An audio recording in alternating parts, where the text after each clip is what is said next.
guys are now 14-1 when Jimmy Butler plays. He only had 11 points tonight, but can you describe the impact that he's had on this team? It's a real ball club now. You know, with him on this team, whether he have 11 points, 2 or 30, he make us a real ball club. And when we're a real ball club, we usually win championships. This isn't the first time Draymond Green has mentioned Jimmy Butler, the Golden State Warriors, and championships in the same sentence. Because after trading for Jimmy, even with the Warriors at 500, Draymond said that this team was capable of winning a championship. I'm sorry, I said I think we're going to win a championship, but I lied. We are going to win the championship. Wow.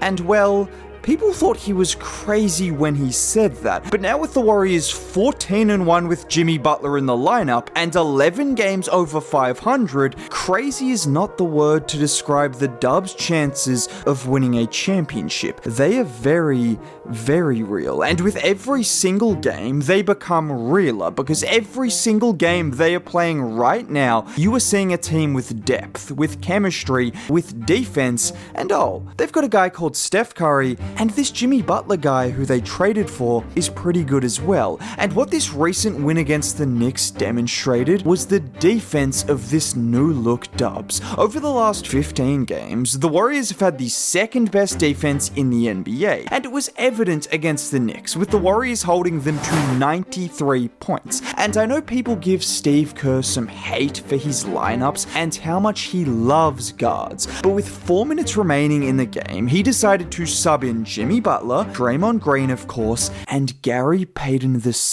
opting to bench Jonathan Kuminga in favor of GP2. And the reason is because of plays like this. Watch here as Towns brings the ball up the floor. As he gets ahead of steam, look at GP2's ability to rip the ball away from him, forcing the turnover before Cat fouls Draymond, which results in free throws. And that wasn't GP2's only clutch defensive play. He had an even better one on the very next possession. With McBride inbounding the ball, GP2 chases Macau around the Hart screen, and the ability to pop the ball in the air before then getting the second touch on it to deflect it into the hands of Steph Curry was huge. And just 10 seconds later after that, the Dubs brought the ball up the floor, and who else but Draymond Green to close it out and then celebrate in fashion. But in a matter of 20 seconds, it wasn't Steph Curry or Jimmy Butler who won the Warriors the game, it was GP2 and his defensive genius, which is exactly what it is. And now with a re-energized Draymond Green, Jimmy Butler and Moses Moody alongside a healthy Gary Payton II,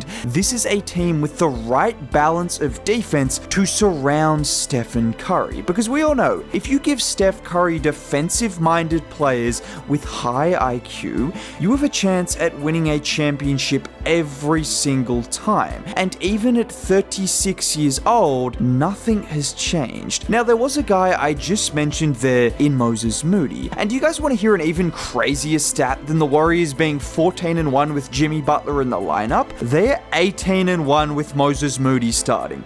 18 wins and 1 loss. And it makes sense. I mean, 18-1 is crazy, but what does every team in the NBA want? Aside from guys like Nikola Jokic and Steph Curry, they want 3-and-D wings. It's the reason the New York Knicks gave up 5 first-round picks for Mikal Bridges, or paid OG Anunoby $40 million a year. Because in a league with so many talented wings and big guards, you need guys who can both defend them and then also make the other team pay by knocking down threes. Moses Moody is one of those guys. And unlike Mikal Bridges, he didn't cost the Warriors 5 first-round picks. He didn't cost them $40 million a year like OG Anunoby. Instead, the Warriors signed him for 3 years, $39 million. And as of right now, that looks like one of the best contracts in the league, because he might not have the explosiveness of Jonathan Kuminga or the playmaking of Brandon Pajemski, but as far as as consistency on both ends, Moody has veteran-level consistency. The kind of consistency that you can depend on in an 82-game series and in any single playoff series. And in those 19 games in which he started, he's averaging just under 13 points, 3 rebounds, and under 2 assists a game, which doesn't seem crazy, but when you consider he's shooting nearly 51% from the field and nearly 47% from 3 to go along with the defense that he's playing nightly, pestering the other team's best guards or wings with the versatility and the energy, all of a sudden, those counting stats, they mean nothing. Let's be completely honest. And it's plays like this, which Moody is starting to make more consistently, that suggest there is more upside than just the 12 to 13 points a game. Look at him get the switch onto Cat. He drives hard right, and with the help from OG, watch him stop on a dime, pivoting back inside away from the help before the soft fadeaway jumper. Or how about here with 5 seconds remaining and Moody forced to make a play. He hits Macau with that quick jab step before driving left, and that little hesitation to freeze Macau before slipping through for the layup.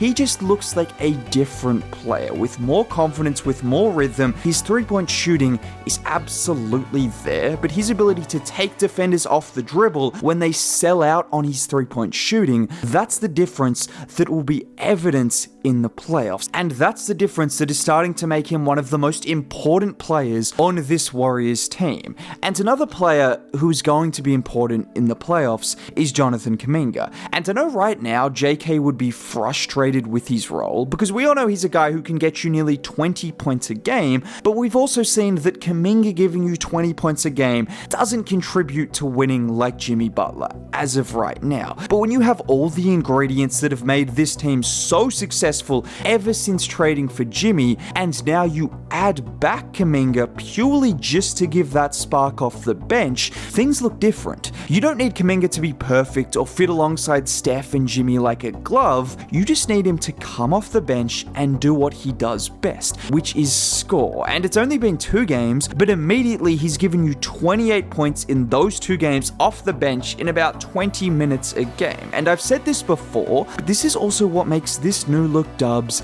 different.